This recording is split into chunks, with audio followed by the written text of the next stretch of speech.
So how are you finding balance in 2022? I'm going to tell you how I'm finding balance. This is GracePoints. So I'm a gadget junkie. Don't judge me. I don't need your judgment. We're not starting off 2022 with judgment. But I am. I'm a gadget junkie. Whether you are or not, this is my thing, not yours. Why am I telling you all this? I don't know.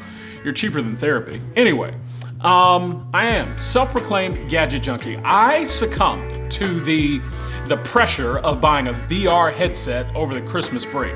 Yep, I did it. I mean, that thing is super cool. If you were a kid growing up in the 80s and you thought about like virtual reality, goodness gracious. I mean, this thing is amazing. I put it on my head, right? It's got two controllers. It's got this incredible screen inside and these speakers that like pump sound directly into your ears. And I'm playing this thing. By the way, I only got it because my youngest son said he wanted one. It wasn't because I wanted one. Had nothing to do with me. It was because my youngest son wanted one. That's a story that I'm sticking with. Anyway, I put this thing on my head. It's got incredible games, and I'm standing up. You're standing up in the middle of this open space, and I put it on my head. I've got the controllers, and I'm playing this game. I'm not moving, and I'm playing this game, but because of what I see and because of what I hear, I lost my balance. I mean, this thing is immersive, and every game comes with a warning. If you have motion sickness or if you deal with height issues or whatever, you might want to reconsider playing what you're about to play. And I put it on my head. I'm playing the Star Wars game, I think, and I'm standing in one spot. Nothing touched me, nothing attacked me, nothing happened. But because of what I was seeing, it was so immersive that I lost my balance. And honestly, I think all of us are doing that. I think because of what we perceive, what we put into our minds, what we watch, what we hear, we are daily losing our balance. And I want to maintain my balance in 2022.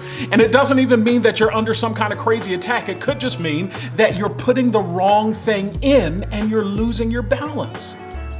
2 Corinthians chapter 3, verse 18 says this in the words of Paul, "And we who with unveiled faces all reflect the Lord's glory, are being transformed into his likeness with ever increasing glory, which comes from the Lord who is the Spirit."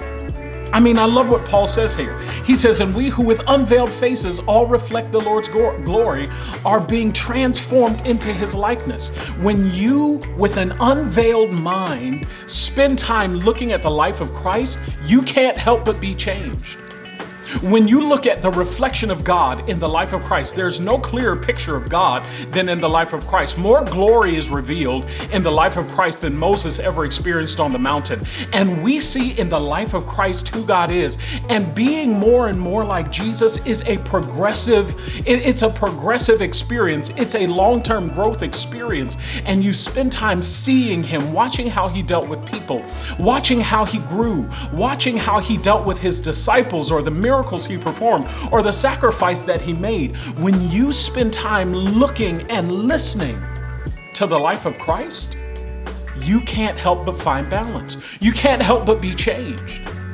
So this is what I want you to do for the beginning of 2022. I want you to see Jesus in the Gospels.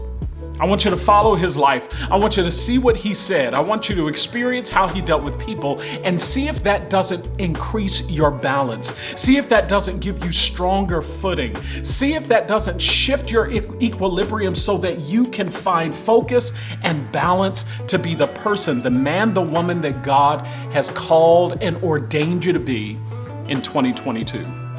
It's easy to be off balance when all we see is the negative, or we see a bunch of media, or we see a bunch of social media, or we're watching too much TV, or we're listening to the wrong thing. I want you to cut those things out. And I want you, for the next couple of weeks, just to focus daily in the Gospels on the life of Christ and see if that doesn't give you balance. Anyway, I'm glad that I'm seeing you this year. I haven't seen you since last year. This is good. Looking forward to seeing you next week. This is GracePoints. God bless you.